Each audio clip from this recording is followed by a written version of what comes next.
Health education के हवाले से जारी प्रोग्राम, जिसमें सेहत के मुख्तलिफ मसाइल के हवाले से मालूमात और तहकीकात और तजर्बात आपकी खिदमत में पेश करने का सिलसिला जारी और सारी है।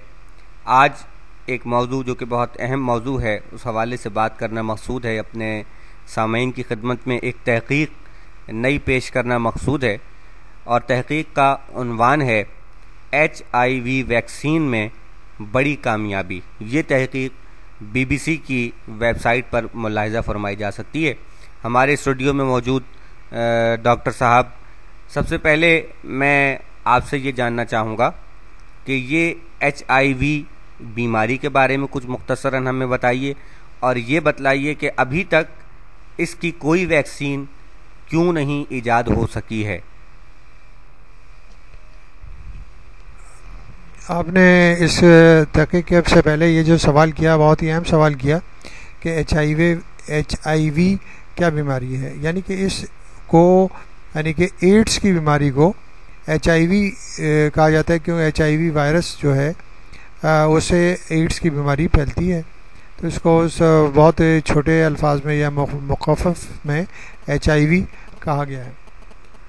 अच्छा, अब दूसरा लफ्ज़ है वैक्सीन। वैक्सीन जो है, आप सब उस वैक्सीन के हवाले से, वैक्सीन के नाम से वाकिफ़ होंगे कि किसी भी बीमारी के लिए, ख़ास तौर पर वायरसेस की बीमारी के लिए, ये तरीक़ा जो है एहतियात बहुत ही कॉमन है, जिसके ज़रिए हम वायरसेस की फैलने वाली बीमारियों को बड़ी आसानी से रोक सकते हैं। HIV एड्स जो है वो भी वायरस की बीमारी है। बीमारी वायरस से फैलती है, मगर अब तक इसका वैक्सीन तैयार नहीं हो सका। उसमें सारी दुनिया के साइंसदान और तिब्बी माहिरीन जुटे हुए हैं कि किसी तरह इस बीमारी का वैक्सीन तैयार कर लें, क्योंकि बेशुमार, बहुत यानी कि लाखों और की तादाद में मरीज़ इससे मुतासर हो चुके हैं और मिलियंस 33 मिलियन अफराद HIV वायरस के साथ ज़िंदगी गुजार रहे हैं। तो इस हवाले से यानी कि सबसे अहमियत का ये मौजू है कि ये क्यों तैयार अभी तक नहीं हो सका। HIV वायरस की एक ख़ास प्रॉब्लम ये है कि वो हर यानी कि मरीज़ में मुख्तलिफ़ शक्ल में ज़ाहिर होता है और हर वक्त वो अपनी यानी कि शक्ल को चेंज करता रहता है। अगर हम एक वायरस का, एक मरीज़ से वायरस लेके उसका वैक्सीन तैयार कर लें, तो हो सकता है कि वो वैक्सीन शायद उस मरीज़ में तो फ़ायदा पहुंचा दे, मगर दूसरे मरीज़ों में वो फ़ायदा नहीं पहुंचा सकता। तो ये सबसे बड़ा इस वायरस के अंदर एक टेक्निकल वो है प्रॉब्लम कि अपनी यानी कि हैयत को, आउटर साइड, उसको मुसलसल चेंज करता रहता है। तो वो ये बड़ी मुश्किल है, जिसकी वजह से इसका वैक्सीन में बहुत मुश्किलात पैदा हुई हैं। अब जो तहकीक आई है सामने, उससे ये अंदाज़ा हुआ है कि कुछ उम्मीद बन चली है कि इसका वैक्सीन हमारे पास हाथ में आ जाएगा और हम इस बीमारी को कंट्रोल कर सकेंगे। मैं बहुत ममनून हूँ डॉक्टर साहब का। इस तहकीक में कहा गया है, एक नई तहकीक के मुताबिक तजर्बाती HIV वैक्सीन की मदद से पहली बार इन्फेक्शन के ख़तरे को कम करने में कामयाबी हासिल हुई है। ये वैक्सीन पहले से तैयार की गई तजर्बाती वैक्सीन्स को मिलाकर तैयार की गई, जिसे थाईलैंड में 16,000 अफराद को दिया गया। वैक्सीन ट्रायल का ये अब तक का सबसे बड़ा तजर्बा है।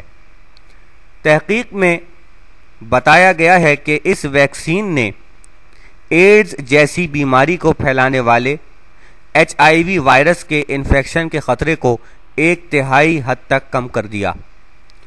इस तजर्बे को इस सिमत में अब तक की एक बड़ी कामयाबी माना जा रहा है, लेकिन अभी भी एक आलमी वैक्सीन तैयार करने में काफ़ी वक्त लग सकता है। इस तहकीक को अमरीकी फ़ौज और थाई हुकूमत की मदद से 7 बरस तक किया गया। इसमें 18 से 30 बरस की उम्र वाले उन मर्दों और औरतों को लिया गया जिनमें HIV वायरस मौजूद नहीं था। ये अफराद थाईलैंड के उस इलाके से ताल्लुक़ रखते थे जो HIV से बुरी तरह मुतासिर था। जिन अफराद पर तजर्बा किया जा रहा था उनमें से आधे लोगों को ये वैक्सीन दी गई और बाकी को प्लेसिबो, एक तिब्बी तरीक़ाकार है, पर रखा गया। अब ये प्लेसिबो क्या है, मैं अपने स्टूडियो में मौजूद डॉक्टर साहब से पूछना चाहूँगा कि प्लेसिबो के बारे में फरमाइए कि ये प्लेसिबो क्या चीज़ है। प्लेसिबो एक तरीका इलाज है जिसमें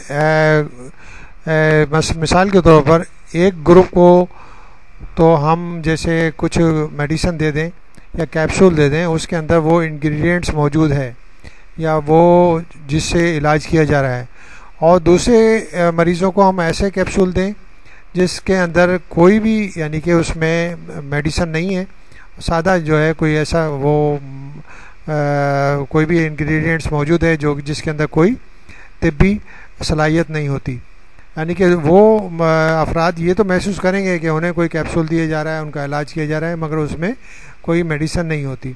तो इस तरीक़ाकार से यानी कि मरीज़ों को या जो भी जिन पे इलाज किया जा रहा है उनको ये एहसास होता है कि उनके लिए उनको कोई मेडिसिन दी जा रही है, हालांकि उनको कोई मेडिसिन नहीं दी जाती। इसको प्लेसिबो ट्रीटमेंट और तरीक़ाकार कहते हैं। डॉक्टर साहब की वजाहत के बाद अब इस बात को समझने में यकीनन हमें आसानी होगी। मैं अपनी बात को दोहराई देता हूं कि जिन अफराद पर तजर्बा किया जा रहा था उनमें से आधे लोगों को ये वैक्सीन दी गई और बाकी को प्लेसिबो पर रखा गया, और सभी को HIV और एड्स से बचने के लिए मुसलसल जानकारी फराहम की गई। इस तहकीक के नतीजे में देखा गया कि जिन लोगों को नई वैक्सीन दी गई थी उनमें HIV फैलने के इम्कानात में 31.2% यानी 31.2% की कमी पाई गई। इस तहकीक की आलमी सेहत के इदारे WHO और अक़वाम मुत्तहिदा की जानिब से तारीफ़ की गई है, और फिल वक्त पूरी दुनिया में 33 मिलियन अफराद HIV वायरस के साथ जी रहे हैं। मैं यहाँ पूछना चाह रहा हूँ डॉक्टर साहब से कि डॉक्टर साहब ये फरमाइए कि पूरी दुनिया में तो 33 मिलियन अफराद हैं, लेकिन हमारे सब कॉन्टिनेंट में जनूबी एशिया में HIV की क्या सूरत हाल है और कितने लोग हैं जो इस मरज़ से यानी मुतासर हैं। ये बहुत अच्छा सवाल है, और ये कि मैं आपको बताना चाहूँगा कि हमारे ममालिक में भी HIV एड्स बहुत ही तेज़ी से फैलती जा रही है और बेशुमार मरीज़ यानी कि इसके मौजूद हैं इंडिया में भी और पाकिस्तान में भी, और हमारे जो ममालिक हैं ख़ास तौर पर इंडिया में तो तादाद खासी ज़्यादा है। वहाँ पर काम भी बहुत हो रहा है इसके प्रोटेक्शन के लिए, इसके फैलाव को रोकने के लिए, और बहुत तरीके ये अडॉप्ट किए जा रहे हैं और लोगों के शऊर को भी उजागर किया जा रहा है इंडिया में ख़ास तौर पर कि वो HIV एड्स से किस तरह बचें, और लोग इसको यानी कि उसको अपना भी रहे हैं। तो हम उम्मीद करते हैं कि वहाँ पर काफ़ी यानी कि HIV एड्स को कंट्रोल करने में मदद मिलेगी। पाकिस्तान में भी HIV एड्स के काफ़ी केसेस ज़ाहिर हो चुके हैं, हालांकि समझा ये जा रहा था कि हमारे मुल्क में ये मर्ज़ नहीं है, मगर ये मर्ज़ हमारे मुल्क में भी अच्छी खासी तादाद में मौजूद है, मगर ये कि पूरी आदाद-ओ-शुमार यहाँ पर मौजूद नहीं है, क्योंकि जो भी केस डेवलप होते हैं या मंजर आम पर आते हैं वो फिर गायब हो जाते हैं, क्योंकि उनको ख़तरा होता है कि लोग उनको जो है ना बिल्कुल आइसोलेट कर देंगे और उनसे कोई यानी कि ताल्लुक़ नहीं रखेंगे, तो वो अपने आप को बिल्कुल गायब कर लेते हैं। तो ये इस हवाले से काफ़ी मसाइल हैं, मगर ख़ासी तादाद में हमारे मुल्क में भी ये HIV एड्स के केस ज़ाहिर हो चुके हैं। तो हमें चाहिए कि हम इन्फेक्शन कंट्रोल के बुनियादी उसूलों पर अमल करें और इस बीमारी से बचने के लिए अपने आप को बचाएं और वो तरीके इस्तेमाल करें जिससे ये बीमारी ना फैल सके। मैं बेहद मशहूर हूँ डॉक्टर साहब का कि जिन्होंने हमें मालूमात फराहम की। ये एक तहकीक थी। आप तमाम हजरात की तवज्जोहात का बेहद शुक्रिया।